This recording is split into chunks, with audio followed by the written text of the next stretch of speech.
अधरं मधुरं वदनं मधुरं नयनं मधुरं हंसितं मधुरं हृदयं मधुरं गमनं मधुरं मधुराधिपते अखिलं मधुरम।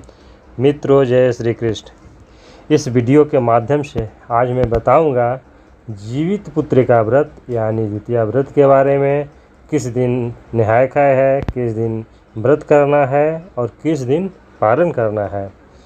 आपका अपना चैनल पार्थ एस्ट्रोलॉजी में स्वागत है। आप सभी से अनुरोध है चैनल को सब्सक्राइब करें, वीडियो अच्छा लगे तो लाइक करें और अधिक से अधिक शेयर करें। मित्रों, जीवित पुत्रिका व्रत हर वर्ष आश्विन मास के कृष्ण पक्ष की अष्टमी तिथि को रखा जाता है। इस वर्ष 2021 में द्वितीया व्रत 29 सितंबर दिन बुधवार को रखा जाएगा। द्वितीया व्रत माताएं अपने संतान के कल्याण एवं लंबी आयु के कामना के लिए निर्जला और निराहार रखती है।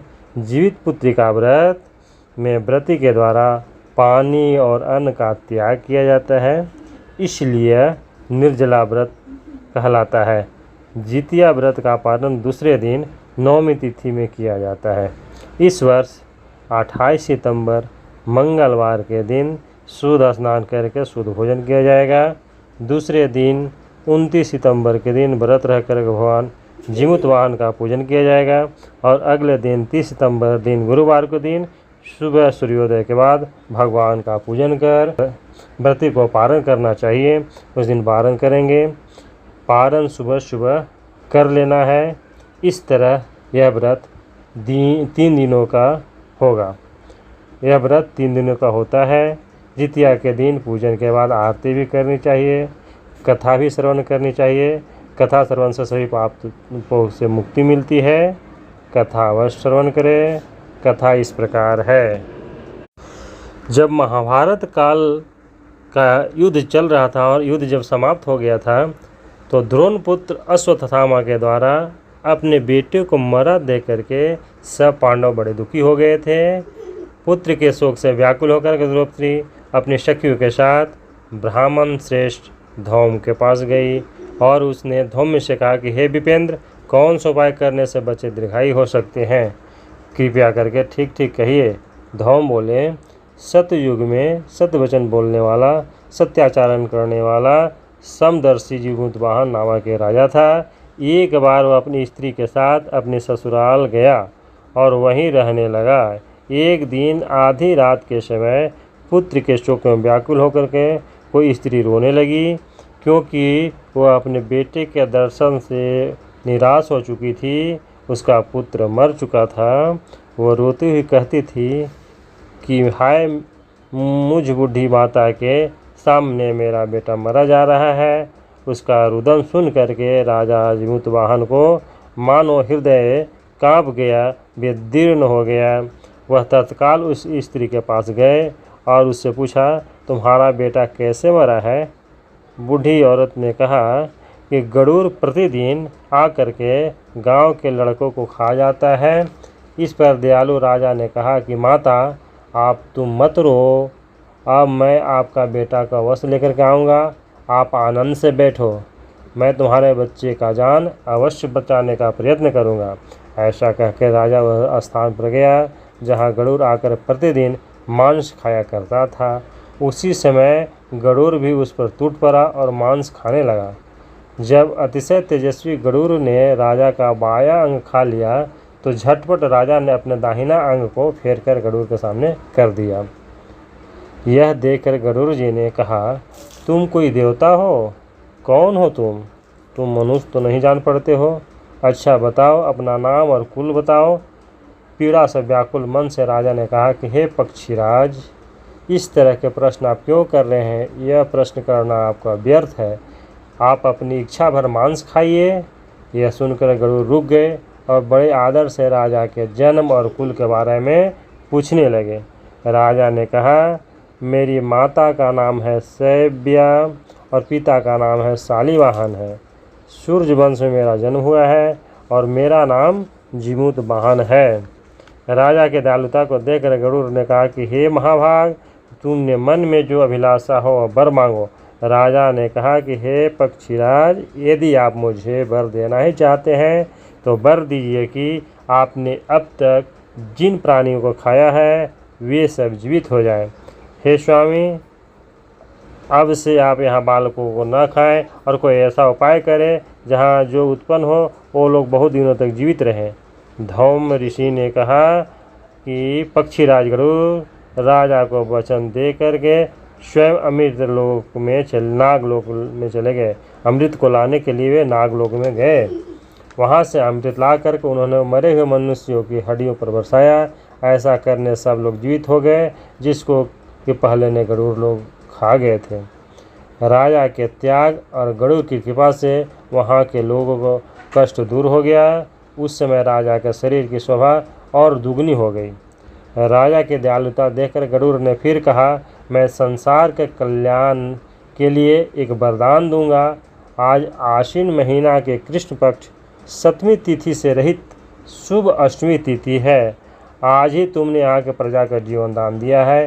हे वत्स, अब से यह दिन ब्रह्म भाव हो गया है। जो इस दुर्गा अष्टमी का जो अर्थ हो जाएगा वह जीवित पुत्रिका के नाम से कहलाएगा। अतः इस तिथि के जो स्त्रियां उस जीवित पुत्रिका की व्रत को कुश की आकृति बना कर के जीमूतवाहन तुम्हारा नाम है, तुम्हारा पूजन करेंगे, उनका सौभाग्य बढ़ेगा, उनका वंश भी बढ़ते रहेगा। हे महाभाग, इस विषय में विचार करने की आवश्यकता अब नहीं है। और ऐसा वरदान दे करके जीमूतवाहन को वरदान दे करके गरुड़ बैकुंठ धाम चले गए और राजा जीमूतवाहन अपने पत्नी के साथ अपने नगर को वापस चले गए। धौम ऋषि बोले, हे देवी, मैंने अतिशय दुर्लभ व्रत तुमको बताया है। इस व्रत को करने से बच्चे दीर्घायु होंगे। गौतम ऋषि ने फिर कहा कि यह व्रत और इसके प्रभाव को किसी ने एक दिन चील ने सुन लिया और अपने सखे सियारिन को बताया। इसके बाद पीपल वृक्ष की शाखा पर बैठ करके उस चील ने और उस वृक्ष की खोहड़ में बैठ करके सियारिन ने यह व्रत किया। फिर वही चील किसी उत्तम ब्राह्मण के मुख से कथा सुन आई और पीपल के खोड़ में बैठ करके अपनी सखी सियारिन को सुनाया। सियारिन ने आधी कथा सुनी थी कि उसे भूख लग गई और उसी समय शव से भरे हुए श्मशान में पहुंची। वहां उसने इच्छा भर मांस भोजन किया और चील ही बिना कुछ खाए पिए रह गई और सवेरा हो गया। सवेरे वो गौशाला गई, वहां गौ का दूध पिया। इस तरह नवमी को अपहरण किया। कुछ दिन बाद वे दोनों मर गए और अयोध्या में किसी धनी व्यापारी के घर में जन्म लिए। संयोग से उन दोनों का जन्म लड़की के रूप में हुआ और एक ही घर में हुआ, जिसमें सियारिन ज्येष्ठ बड़ी थी और चील छोटी थी। वे दोनों बहनें सभी शुभ लक्षणों से युक्त थी, इसलिए बड़ी लड़की काशीराज के घर साथ ब्याही गई, काशीराज के साथ ब्याह हुआ उनका, और छोटी लड़की काशीराज के मंत्री के साथ ब्याही गई। पूर्व जन्म के कर्म फल से वे दोनों अपने अपने घर में मृगनयनी रानी हुई। जिस किसी भी संतान को उत्पत्ति बड़ी जो थी और जिस किसी भी संतान को उत्पन्न करती थी वह मर जाता था। और पूर्व जन्म के बातों का स्मरण करते हुए मंत्री के पत्नी ने अष्टवसु सदृश तेजस्वी 8 बेटे उत्पन्न किए और वे सभी जीवित रह गए। और जो काशीराज की घर में जो ब्याही गई थी बड़ी लड़की, उसके जो भी पुत्र पुत्री होते थे वे मर जाते थे।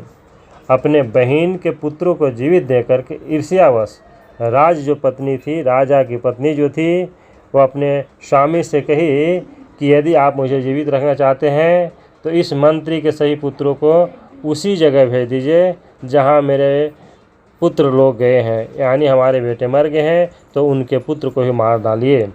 यह सुनकर के राजा ने उन मंत्रियों के पुत्रों को मारने के लिए कई प्रकार का उपाय किए, पर मंत्री पत्नी ने जीवित पुत्रिका के पुण्य बल से बचा लिया है। एक दिन राजा ने अपने आदमियों को उनके पुत्रों को सिर कटवा करके पिटारी में रखवाया और वह पिटारी उनके माता पिता यानी मंत्री और मंत्री के पत्नी के पास भेज दिया। किंतु वे आठों बेशकीमती जवाहरात हो गए और वे भले चंगे आठों लड़के जीवित होकर के अपने माता के पास वापस चले गए। उनको जीवित देख करके राजपत्नी जो उनकी बड़ी बहन थी, जो राजपत्नी थी, उसको विस्मय हुआ, बड़ा विस्मय में पड़ गई और वह अपनी मंत्री की पत्नी के पास गई, अपनी छोटी बहन के पास गई और उसे पूछा कि बहन, तुमने कौन सा पूजन किया है, कौन सा पुण्य किया है जिसके बार बार मारे जाने पर तुम्हारे बेटे नहीं मरते हैं, वे जीवित हो जाते हैं। इस पर मंत्री ने पत्नी से कहा कि पूर्व जन्म में मैं चील थी और तुम सियारी, दोनों ने व्रत किया था। तुमने व्रत के नियमों को भली भांति पालन नहीं किया था और मैंने भली भांति नियम को पालन किया था। इसी दोष से है बहन, तुम्हारे बेटे नहीं जीते हैं। हे राजरानी, अब भी तुम उस जीवित पुत्रिका का व्रत को निष्ठापूर्वक करो और तुम्हारे बेटे दीर्घायु होंगे। तभी से कई बड़े बड़े सुंदर दीर्घायु होकर बड़े बड़े राजा हुए। उस रानी के पुत्र उस पुण्य प्रताप से, उस व्रत के प्रभाव से सुंदर और दीर्घायु हो गए। इस तरह जो स्त्रियाँ इस व्रत को करती है उनके संतान चिरंजीवी और दीर्घायु होते हैं, इसमें कोई संशय नहीं है। तो व्रत कथा में आज इतना ही। राधे राधे, जय श्री कृष्ण।